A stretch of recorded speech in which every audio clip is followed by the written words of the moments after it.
Hello everyone, কেমন আছেন সবাই? আলহামদুলিল্লাহ আমরাও অনেক ভালো আছি।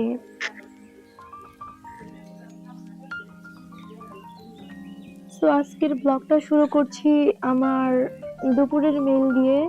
আজকে দুপুরের খাবারে ছিল শাক, ভাত, কাঁঠাল দানার ভর্তা এবং একটি মাছ রান্না করছিল সবজি দিয়ে। তারপর কাঁঠাল খেলাম।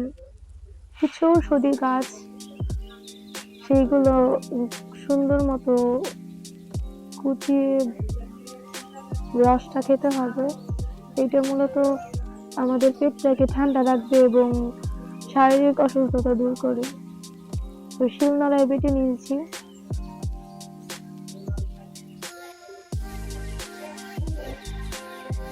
আমাদের এটা গাছের ওস্তা।